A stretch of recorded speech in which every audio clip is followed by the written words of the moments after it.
Boa noite, pessoal. Boa noite. Bom, como de costume, né? Nós contamos uma crônica, as crônicas voltaram, graças a Deus.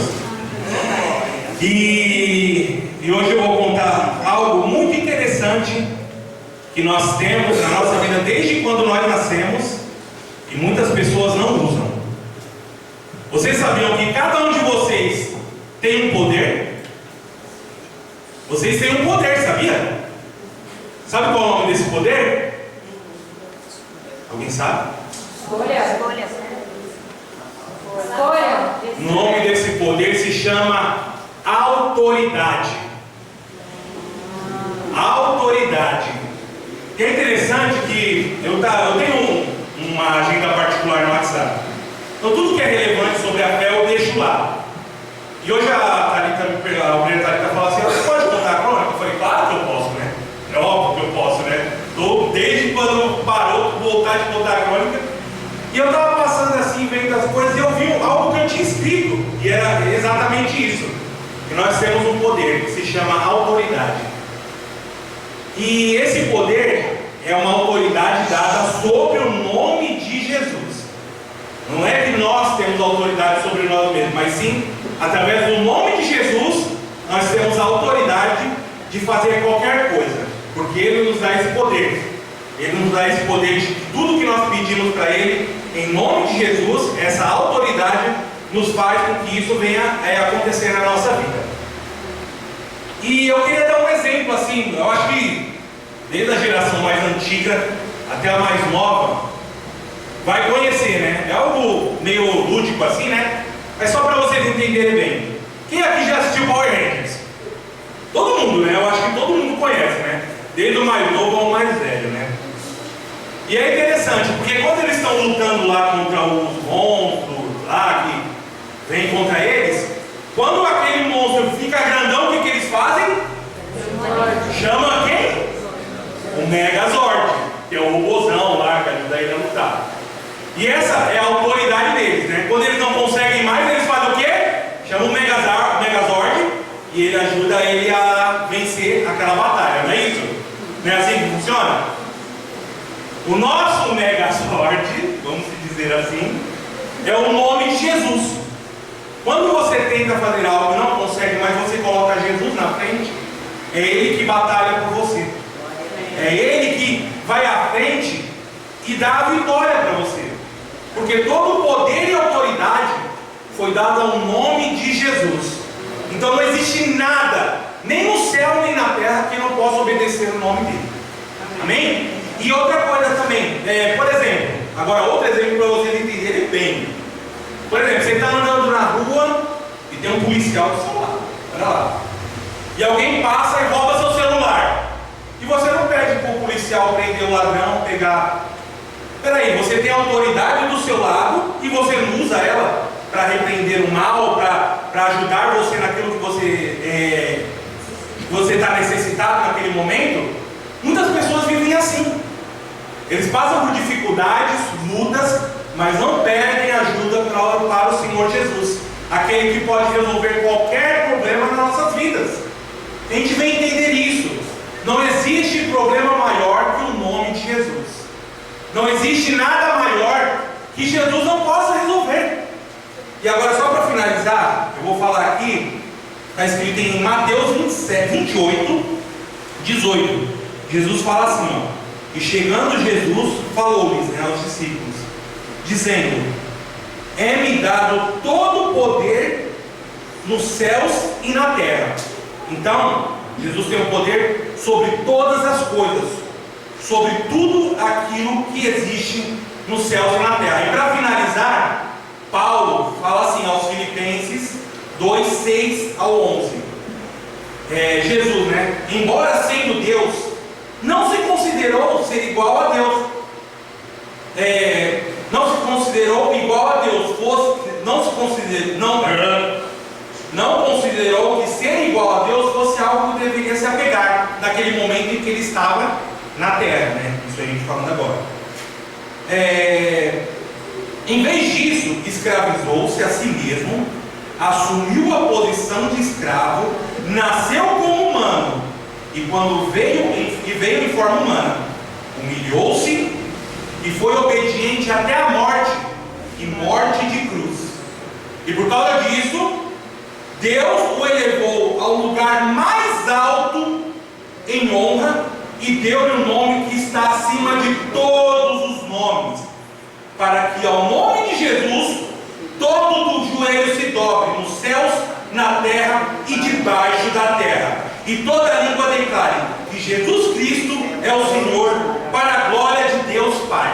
Aleluia. Então, quando nós invocamos o nome de Jesus, não há nada que não possa acontecer na sua vida. Se você clamar a Ele, Ele vai te ajudar de pronto. Amém? Amém. Vamos para o Senhor Jesus.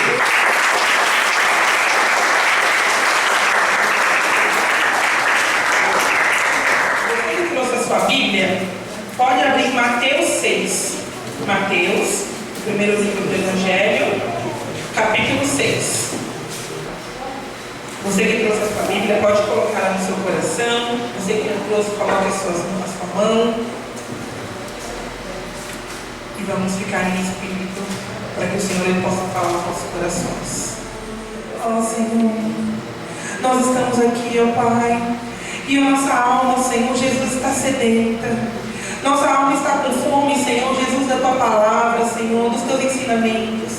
Então, neste momento, ó Pai, silencia, Senhor, a nossa mente, silencia os nossos pensamentos, que tudo aquilo, Senhor Jesus, que o diabo queira usar, ó Pai, para atrapalhar essa pessoa de ouvir a Tua palavra, Senhor Jesus, que o Senhor venha repreender. Repreende, Senhor Jesus, todo pensamento, repreende todo cansaço, todo sono, que nós possamos estar aqui, ó Pai, em espírito, com nossos olhos e ouvidos espirituais abertos, ó Pai, e principalmente, Senhor, que o nosso coração possa estar aberto para receber, ó Pai, da Tua palavra, para receber os Teus ensinamentos, que não venha ser a minha carne, o meu eu, mas que seja o Teu Espírito Santo, ó Pai. Aqui não vai ser eu falando, Senhor, mas sim o Teu Espírito me usando, que seja feita a Tua vontade, Senhor Jesus, e que nós possamos sair daqui transformados, impactados pela Tua palavra, pelos Teus ensinamentos. Então fala conosco, Senhor Jesus, nós queremos ouvir a Tua voz, e se tiver, ó Pai, algo que possa nos impedir, que o Senhor venha tirar, que o Senhor venha arrancar, ó Pai, pois aqui nós estamos para aprender mais de Ti, Senhor,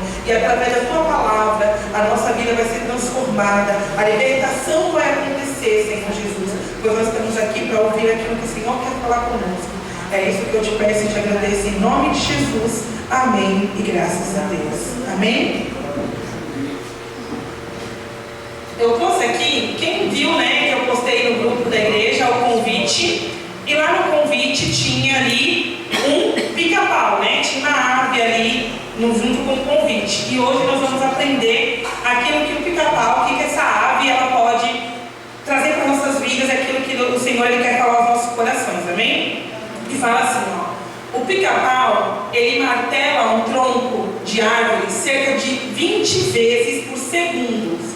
E a força que ele sofre a cada batida é de 1.200, a força da gravidade, né? Aquele Gzinho ali é a força da gravidade. Então, o pica-pau, aquela ave, e a gente quando pensa em ave, automaticamente a gente pensa em um animal mais sensível, mais delicado, mais indefeso, né? Ali. Só que o pica-pau, diferente das outras aves, ele tem essa força no seu bico. Ele tem um bico muito forte ali. E ele consegue ali, com as batidas, né? E ali, em um segundo ele consegue 20 vezes ali, bater ali na árvore, para poder criar o buraco. Muitas vezes esse buraco que ele cria é para criar ninho, é para criar morada, ou para procurar alimento ali na árvore. E ali, ele usa a força, né, do seu bico para poder fazer esses buracos. Pode passar? E aí fala assim, ó. Para você entender, um piloto de caça, ele desmaia com 10 força da gravidade.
desses o dia inteiro. Então, só para a gente ter uma noção, quando o carro bate, e eu já bati carro, gente, graças a Deus não aconteceu, ninguém morreu, mas se o carro fica todo estourado, você passa na rua, esse dia eu fui levar a obra da Verônica, aí tinha um carro todo destruído, com a roda torta assim, eu olhei para ela e falei assim, a pessoa ela tá viva?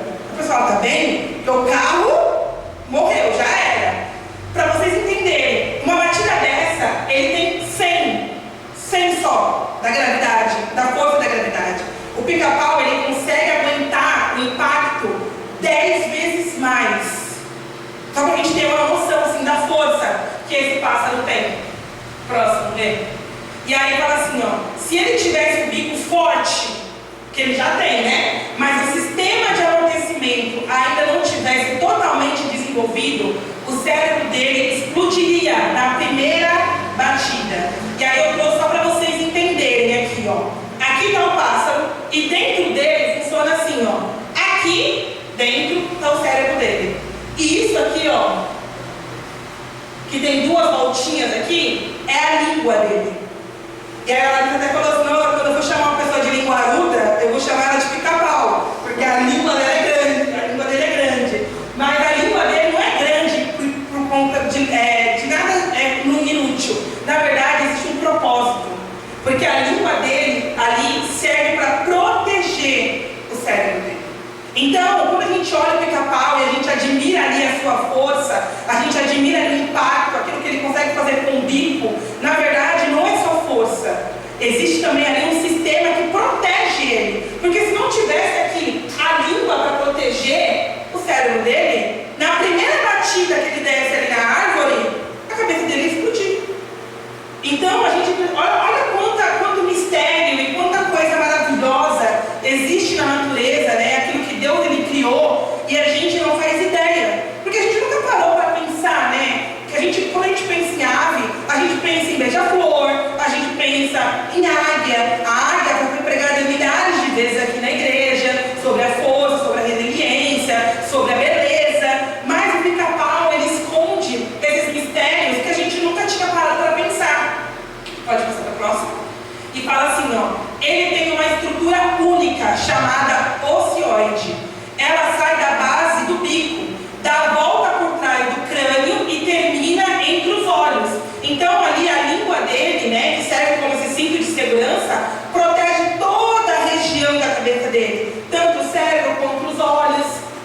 E aí no próximo, fala assim, ó, ele funciona basicamente como se fosse um cinto de segurança, que consegue travar o cérebro e absorve todo o choque do impacto. Então aqui, ó, só para que vocês possam entender, aqui é de cima, né, ó, tem a linguinha saindo aqui, e aqui, ó, eu coloquei para que vocês conseguissem enxergar o movimento que é feito. E aí eu fiquei admirada, né, impactada com isso, porque nós como seres humanos, nós também temos, assim como o Branco Thiago falou, né, e eu falei para ele contar a crônica, e quando eu falei ontem, eu falei assim, ó, não sei o que eu vou pregar ainda, mas pega a crônica e seja usado por Deus. E ele nem me contou o que ele ia pregar, o que ele ia contar, né, mas é justamente isso. Nós, assim como ali o pica-pau, ele tem esse mecanismo ali, ele tem essa função dentro dele que o protege, nós também temos essa força. Nós também temos esse poder. A gente não precisa passar pelos impactos da vida sem proteção. Mas muitas vezes nós não temos a inteligência que o pica-pau tem. Porque o pica-pau, ele sabe da inteligência, do poder que ele tem. Ele sabe das ferramentas que ele tem e ele faz bom uso daquilo. Mas muitas vezes você, como ser humano que pensa, muitas vezes não pensa. Muitas vezes não age. Não usa aquilo que está nas suas mãos. Aquilo que está na sua boca. Porque muitas vezes não é a mão que você precisa usar, mas é a sua boca, de orar, de falar com Deus, de entregar na mão dele ali o seu problema, de entregar ali para Deus, Senhor, me protege. Eu vou ali passar por um grande impacto na minha vida, por uma grande ali batida, seja o meu cinto de segurança, seja a minha proteção. E Deus, ele está pronto para nos proteger, ele está pronto ali para guerrear muitas vezes por nós quando for preciso, sabe? Mas muitas vezes a gente não usa disso. E quando eu li sobre o cinto de segurança, eu fiquei pensando muito no carro da minha mãe, né? A minha mãe ela tem um carro e é um carro mais novo, né? E agora esses carros ele vem ali, quando você não usa o cinto de segurança, ele fica ali apitando, ele tem um sensor, o carro, e ele fica ali apitando porque ele quer que você coloque o cinto. E é engraçado que muitas vezes quando a gente está num lugar mais perto, ou quando o carro está mais apertado, a gente fala assim, vai sem cinto. E o carro ele fica lá. E às vezes ele vence a gente pelo cansaço. E a gente às vezes fica irritado ali com aquele barulho gritando. Só que a gente para pra pensar, a gente não deveria ficar irritado com o carro. Porque na verdade ele quer nos proteger. Ele não está ali apitando por chatice, ele não está ali apitando porque ele não tem o que fazer. Na verdade ele tem uma função. A função dele é nos proteger. Então quando nós entramos no carro e nós não usamos a licença de segurança, ele está ali nos alertando que nós estamos protegidos. E isso, eu fiquei pensando muito que isso faz parte ali do sistema de Deus, ali faz parte da Bíblia, porque cada vez que Deus ele usa ali uma pregação, ele usa alguém para nos falar, para nos alertar sobre algo, e a gente tem duas opções. Ou você ouve ali aquela repreensão, aquele alerta, e você aceita, e você ali se protege, e você muda ali o caminho que você está seguindo, ou você é a pessoa que fala, que saco, não para de gritar, não para de reclamar, não para de fazer barulho, como se aquilo fosse um problema, quando na verdade, quando Deus ele usa alguém para falar com você, quando Deus ele usa alguém para te alertar sobre que você está ali desprotegido, que você está ali se colocando em risco, não é uma chatice, é o amor de Deus, é o cuidado de Deus sobre a sua vida. E a gente precisa ter inteligência e saber que a gente não pode perder um pássaro. Um pássaro não pode ser mais inteligente do que a gente. Você precisa ser mais inteligente que um pica-pau. Porque se ele usa ali todo o mecanismo, todas as ferramentas que ele tem para se proteger, por que você não usa? Por que você não usa da palavra de Deus? Por que você não usa da autoridade que você tem para se proteger? E às vezes se proteger de você mesmo. Porque às vezes você se coloca em perigo. Você ali vai diante ali, você sabe, por exemplo, quais são as suas debilidades, quais são os seus problemas, quais são ali, muitas vezes ali a armadilha que o diabo usa contra a sua vida para fazer você pecar, e ao invés de você se proteger e falar, não, eu não vou sair com tal pessoa, eu não vou conversar com tal pessoa, porque eu já sei para onde esse caminho vai me levar. Eu não vou, por exemplo, assistir tal série, assistir tal filme, eu não vou participar de conversas que eu sei que não fazem parte do meu meio, que eu já sei que vai me conduzir à morte. Nós temos essa percepção. Muitas vezes o Espírito Santo ele nos mostra, ele nos alerta que tipo de coisa que nós devemos falar, quando nós não devemos falar. Muitas vezes, quando nós devemos nos retirar. Porque às vezes é melhor você não estar presente em uma situação do que você estar em pecado. A Bíblia fala assim, que se sua mão te faz pecar, é melhor você entrar no céu sem a sua mão do que você ir com as duas para o inferno. Então a gente precisa ter a sensibilidade de ouvir o Espírito Santo, de ouvir a voz de Deus, de ouvir aquilo que Deus ele fala através da palavra, porque tudo isso serve de alerta, tudo isso serve de ensinamento para que a gente possa conseguir manter uma vida nos caminhos do Senhor. Porque é claro que vivendo nesse mundo, o diabo vai querer se levantar, o diabo vai querer te tentar, o diabo vai usar de armadilha, de estratégia, e o diabo, ele tem uma coisa que ele é criativo, ele não usa um padrão para todo mundo, ele vai diretamente ali no seu ponto fraco, na sua debilidade. Mas você precisa ter estratégia, você precisa ser esperto ali para perceber a cilada, para perceber ali o mal e se retirar. A Bíblia fala assim, resistir ao diabo e ele fugirá de vós. É necessário que você resista, é necessário que você faça a sua parte para que assim ele possa fugir. Mas se você vai de encontro, se você vai na direção do diabo, se você vai na direção ali do pecado, você não está se protegendo. Na verdade, você está se colocando em risco. Então, que a gente possa pensar e refletir sobre isso. E no próximo diz assim, e além disso, a parte de baixo do seu bico, do bico dele, é um pouco maior do que a de cima, o que acaba desviando a energia do impacto para longe da caixa craniana. No próximo. E aí que a ponta não fecha, porque não existe um meio pica-pau. Ou ele tem o bico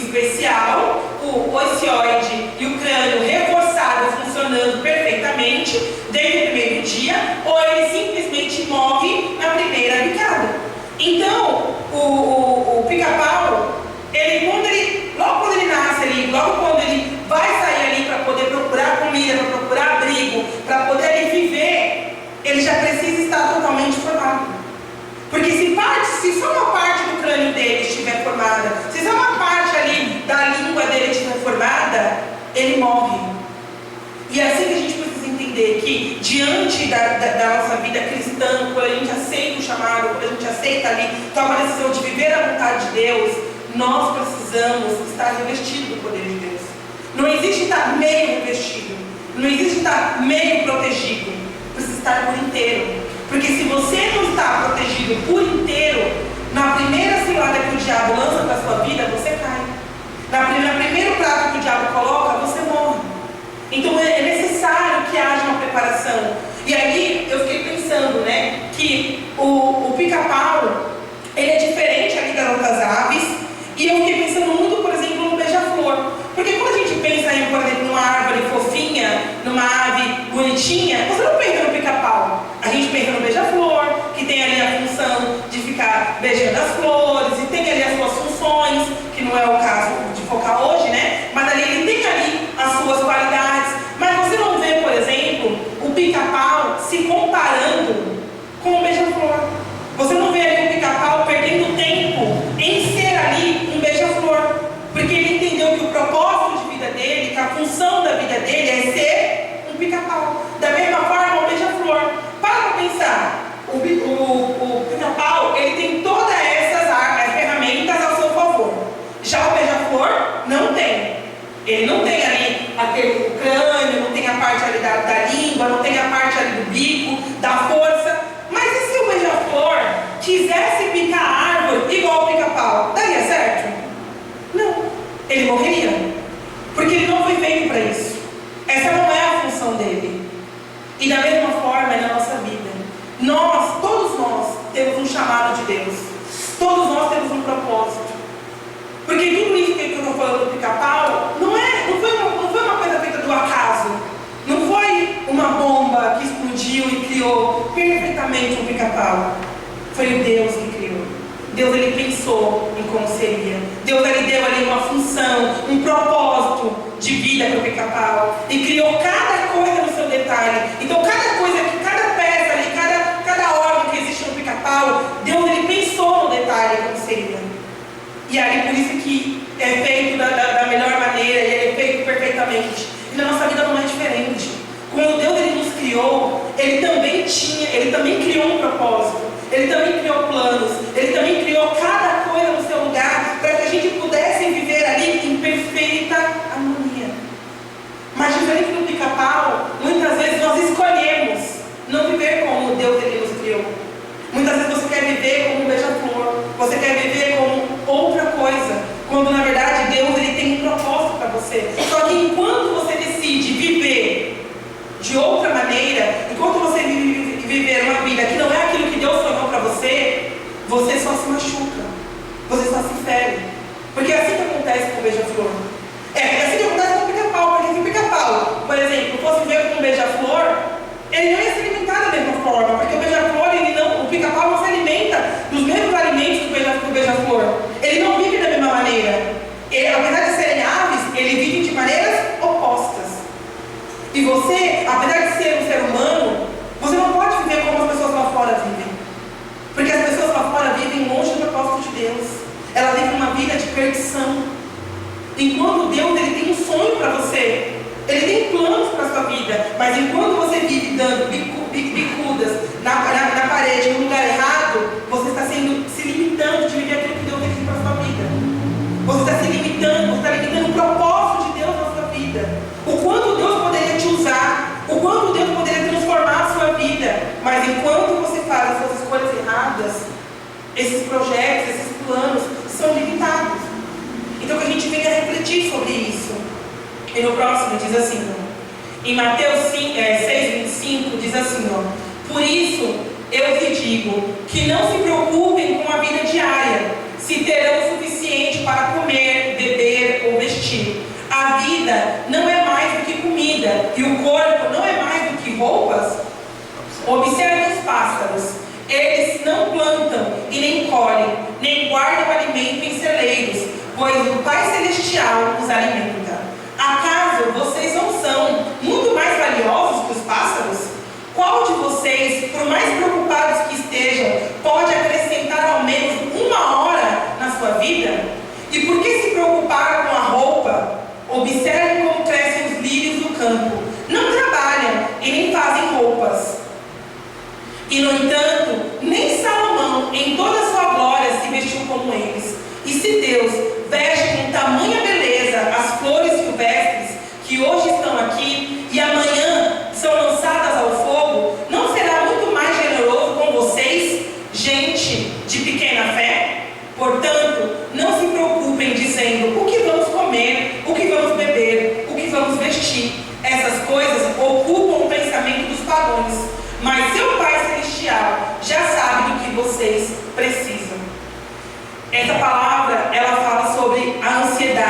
sobre a preocupação. E é muito engraçado ler esse versículo, porque nós vivemos num mundo onde nós temos justamente essas preocupações. A gente se preocupa com aquilo que a gente vai comer, com aquilo que a gente vai vestir, de onde a gente vai arrumar dinheiro para pagar nossas contas, de como a gente vai resolver o problema. A gente está vivendo no mundo, a gente está com crises políticas e a gente é afetado diretamente com isso. Então, é gasolina que aumenta, é as coisas que aumentam, e a gente fica preocupado de onde que a gente vai tirar dinheiro, do que a gente vai fazer. Só que Deus manda justamente essa palavra, onde Ele fala que o Pai Celestial, Ele já sabe daquilo que a gente precisa. Deus, Ele conhece. E o versículo seguinte fala, o versículo seguinte dessa palavra fala: buscai o reino de Deus e a sua justiça, porque as demais coisas vos serão acrescentadas. Gente, se Deus, Ele se preocupa com um pássaro, se Deus, Ele se preocupou como que um pica-pau iria viver, será que Ele não se preocupa com a gente? Será que os nossos problemas não importam para Deus? E essa palavra é interessante porque ela é justamente um pouco depois que Jesus, Ele chama os discípulos. E quando os discípulos, eles aceitam ali viver o chamado com Jesus, vale lembrar que eles abandonaram tudo. Porque os discípulos, antes de serem discípulos de Jesus, eles tinham empregos, eles tinham amigos, eles tinham famílias, eles tinham ali onde morar. Uns eram mais simples do que o outro, outros tinham uma vida ali mais simples, mas eles tinham alguma coisa. Pedro tinha ali família, Pedro tinha esposa, eles tinham ali alguma coisa. E quando Jesus chama eles ali, eles deixam tudo para seguir Jesus. E talvez, quando eles aceitam o chamado, e apesar de dizer sim para Jesus, existia uma preocupação: como ficaria uma família deles ali? E a gente sabe que antigamente, por exemplo, as mulheres, elas não trabalhavam. Então as mulheres, elas dependiam ali dos seus maridos. Como que, a Bíblia não fala, por exemplo, mas como que ficou, por exemplo, a mulher de Pedro? Como que ela se sustentou, como que ela viveu? A Bíblia não fala. Mas aí Jesus, Ele fala isso para os discípulos, que eles não precisavam se preocupar. Porque Jesus sabia, né? O Pai sabia de tudo aquilo que eles precisavam. E muitas vezes, para servir, para viver o propósito de Deus, a gente vai ter que abandonar muitas coisas. A gente vai ter que abandonar a nossa carne. A gente vai ter que abandonar muitas vezes amizades que não condizem mais ali com o nosso chamado. Porque ou você é amigo do mundo, ou você é amigo de Deus. Não cabe as duas coisas. Então, quando você diz sim para Deus, automaticamente você diz não para muitas coisas. E talvez essas muitas coisas te preocupam, viram tormenta dentro da sua cabeça. E aí Jesus te fala isso hoje: se acalma, respira. Porque apesar de te preocupar, de tirar o teu sono, Deus, Ele sabe. E Ele se preocupa. Aquilo que é importante para nós também é importante para Deus. Deus, Ele também leva em consideração. E por isso que Ele fala: busca o meu reino, a minha justiça, as demais coisas eu vou acrescentar. E no tempo dele, e na hora dele, que é diferente da nossa. Porque a gente age e a gente quer a coisa pro agora. Como que a gente vai resolver esse problema hoje? Muitas vezes a gente está aqui dentro da igreja, ouvindo a palavra, com o nosso pensamento lá em casa, com o nosso pensamento no nosso trabalho de amanhã, com as coisas que a gente tem para fazer, como que a gente vai resolver. Nesse tempo de chuva, com o tempo oscilando, nossos filhos muitas vezes ficam doentes, a nossa família fica doente, e aquela preocupação. Mas a gente precisa confiar em Deus, a gente precisa usar a nossa fé. E assim como foi pregado na terça-feira, sabe? Usar a fé, usar o propósito, agir, para que Deus, Ele possa agir na nossa vida e para que a transformação possa acontecer. E para que as pessoas, através da nossa vida, do nosso chamado, elas possam enxergar a presença de Deus. As pessoas lá fora, elas estão sedentas, elas necessitam de Deus, da paz de Deus, e elas não sabem como encontrar. Mas nós que estamos aqui na igreja, nós que ouvimos a palavra, que temos acesso à palavra de Deus, não sabemos aonde encontrar. E a nossa vida precisa carregar essa paz. Nós precisamos carregar a tranquilidade, de ter a certeza no nosso coração que a nossa vida quem cuida é Deus. E que Ele vai cuidar. Eu vou fazer a obra dEle, eu vou fazer o chamado dEle, deu horário tudo, eu vou largar tudo. Eu vou priorizar, vou estar aqui na igreja. Mas o meu problema fora, depois eu resolvo. Vou entregar na mão de Deus. E E quando a gente faz isso, a gente consegue enxergar na nossa vida. A gente consegue ver com nossos olhos as coisas acontecendo. Isso tão é real que tem outra passagem onde fala que Jesus, ele vai à casa de Pedro curar a sogra de Pedro, porque ela estava enferma. Se não fosse importante para Jesus, a Bíblia não falaria. Mas a sogra de Pedro estava enferma. E a Bíblia não relata, mas talvez aquilo fosse um problema para Pedro, fosse uma preocupação. Mas ali Jesus vai até a casa dele e cura a sogra dele. Significa que ali Jesus cuidava. Jesus, ele sabia. Porque a Bíblia não fala que Pedro chegou em Jesus. Nós não sabemos como que chegou a informação. Mas nós sabemos que ela foi curada. Então você entende que até aquilo que você não fala, até aquilo que talvez você não contou para ninguém, só está dentro de você, está dentro da sua mente, está tirando a sua paz, você não dorme. Jesus, ele se importa. E ele vê. E ele ouve a sua oração. Então que a gente venha recorrer a Deus. E que a gente venha nunca se retirar do nosso chamado, se retirar da presença de Deus, por mais que a gente tenha dificuldade, por mais que a gente passe ali por lutas. E falando sobre chamado, sobre ministério, Deus me deu essa palavra hoje, que está em Atos 9:36, que fala assim, em Jope havia uma discípula chamada Tabita, nome este que traduzido é Dorcas. Ela era notável pelas boas obras e esmola que fazia. Aconteceu que naqueles dias ela adoeceu e veio a morrer. Depois de lavarem, puseram o corpo num quarto de andar superior. Pedro se aprontou e foi com eles. Quando chegou lá, eles a levaram ao quarto do andar superior. Todas as viúvas o cercaram, chorando e mostrando-lhe túnicas e vestidos que Dorcas tinha feito enquanto estava com elas.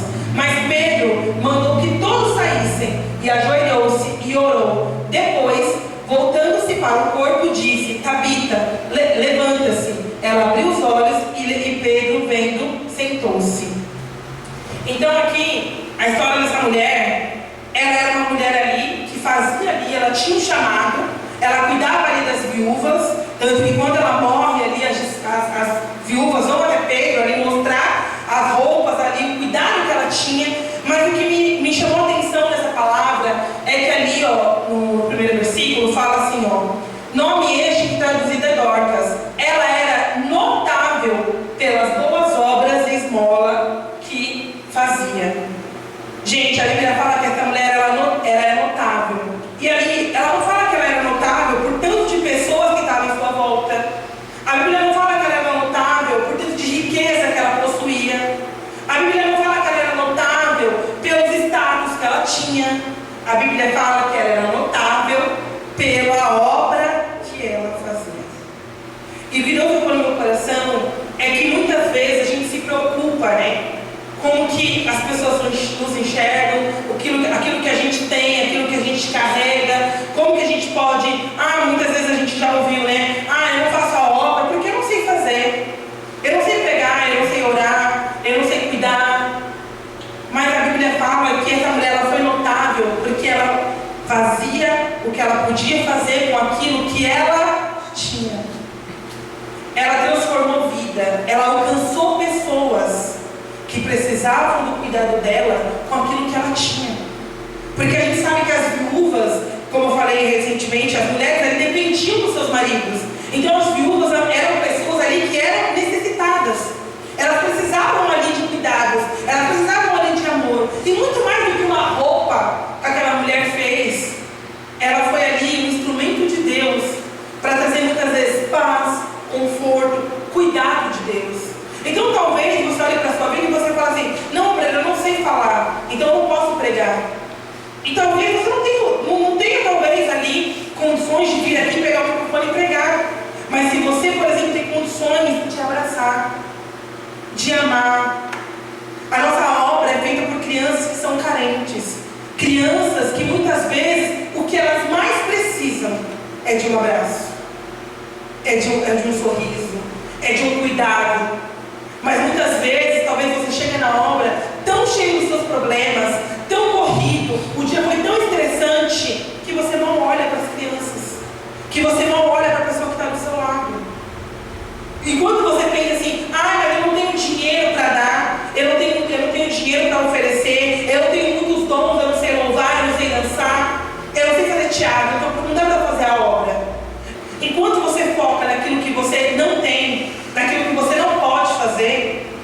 Deus ele não pode te usar com aquilo que você tem. E entenda uma coisa, meu amado, a obra é feita com várias funções. Não é só pregar, não é só quando você prega que você é usado por Deus. Não é só quando você louva que você é usado por Deus. Mas quando você, por exemplo, vai no chão, quando você prepara um lanchinho, quando você fica lá na porta e recebe as crianças com amor, você já está sendo usado por Deus. Você já é um instrumento para Ele. Porque muitas vezes a gente coloca Deus numa caixinha. A gente olha para Deus e confia em Deus como se Ele fosse aquilo que nós acreditamos. Mas o homem pensa em status, em riqueza, em poder, em autoridade. Deus não. Deus ele olha o coração. Na terça-feira eu falava para as crianças sobre Davi. E quando o profeta ele chega na casa de Jessé para poder ungir o novo rei, Jessé mostra todos os seus filhos fortes, bonitos, que tinham cara de rei. Mas nenhum ali serviu para Deus. Porque Deus queria um menino que nem ali estava lá junto com as ovelhas. E Davi, ele foi esse rei. O rei que foi ungido quando era um menino, que foi enfrentar Golias, não com armaduras, porque as armaduras eram grandes demais para ele. Ele foi com aquilo que ele tinha. Ele tinha fé. Porque não seria uma pedra que derrubaria um gigante, mas foi a fé de Davi.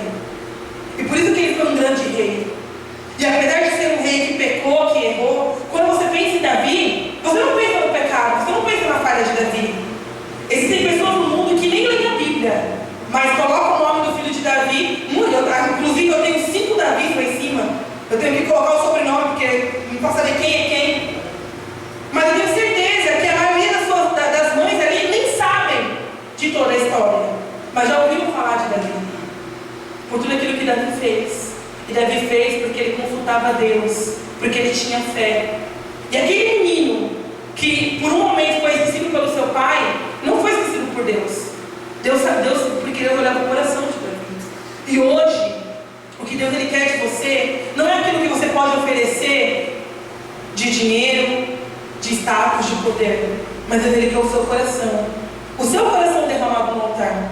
O seu coração sincero. Quando você entender qual é o seu propósito, porque o quanto antes você entender qual é o seu propósito, você começa a viver aquilo que Deus ele tem para a sua vida, aquilo que Deus ele preparou para você.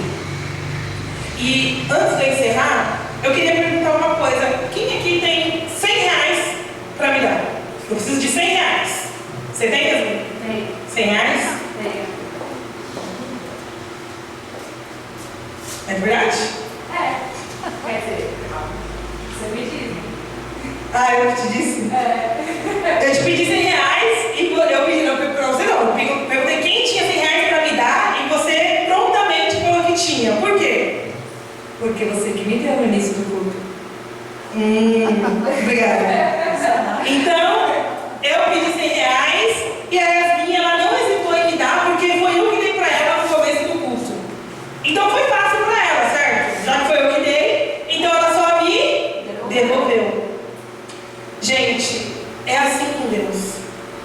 Quando nós entendemos qual é o nosso propósito, qual é o nosso chamado, fica fácil a gente devolver para Deus. Porque a gente entende que sem Ele, que se não fosse Ele, nós nada seríamos. Se eu não tivesse entregado 100 reais para Yasmin no começo do culto, ela não teria 100 reais para me dar. Ela só teve porque eu dei para ela. Claro, ela tem o dinheiro dela, tem as coisas dela, mas só para vocês entenderem. E na nossa vida não é diferente. Os nossos dons, os nossos talentos, o nosso propósito. E quando eu falo de propósito, eu não falo só da nossa obra, eu não falo só da obra do chamado, quando eu falo em tudo na nossa vida. Talvez o seu maior propósito seja levar salvação para a sua família, para a sua casa, seja ser um exemplo. Talvez Deus ele quer que você seja referência para os seus filhos. Falando para os homens aqui, hoje em dia quando a gente abre o celular, quando a gente liga a televisão, o que a gente mais vê são homens, por exemplo, matando, agredindo, destruindo mulheres, famílias. Recentemente teve um pai que matou os filhos por conta que a mulher traiu. Olha o tipo de homem Deus espera de vocês, homens, é que os seus filhos possam ter uma referência de um homem de Deus. Que os filhos de vocês possam falar assim, ó, eu vou ser diferente. Ah, é normal que o homem bate na mulher? É normal que o homem trai a mulher? É normal isso no mundo, mas na minha casa não. Porque o meu pai, ele trata minha mãe com amor. O meu pai, ele cuida da minha família. O meu pai é o pai que cuida da minha casa, não é o pai que abandona. Porque quando você para ver, a maioria das pessoas sequer tem pai. E você não pode ser a pessoa que está aqui ouvindo a palavra e tudo bem para você ser uma referência para o seu filho, você é uma referência na sua casa. Isso no geral, não só para os homens, mas para todos nós, como cristãos. Nós temos o dever de sermos diferentes do mundo. Nós temos o dever de entregar para Deus aquilo que Ele nos deu. Porque essa diferença que nós temos, o poder de ser diferente, o poder ali de ter o contrário do mundo, vem de Deus. E quanto antes a gente entender isso, a gente tem o poder a gente tem a dádiva de viver uma vida maravilhosa, uma vida de ser um instrumento de Deus. E só quem um dia foi usado por Deus sabe qual é a sensação, sabe qual é a alegria de você sentir Deus te usando, de você sentir ali Deus usando a sua vida como um instrumento na mão dele, e vidas sendo alcançadas, e vidas sendo transformadas. Então que a gente venha entender o nosso propósito, o nosso chamado. E assim como essa mulher, sabe, que ali quando ela morreu, aquelas viúvas choraram porque elas sabiam a grande perda ali que elas estavam sentindo, que elas estavam vivendo. Como aquele povo, aquela comunidade iria sofrer a volta daquela mulher. Então entenda, meu amado, você não nasceu para ser comum. Você não nasceu para ser mais um nesse mundo. Você nasceu para ser diferente. Tudo que existe em você foi obra de Deus. Então que você possa usar os seus dons, os seus talentos para devolver isso para Deus, vivendo o chamado dele para a sua vida, sendo luz, sendo diferente deste mundo, e que as pessoas possam enxergar em nós a transformação que Deus ele pode fazer. Amém?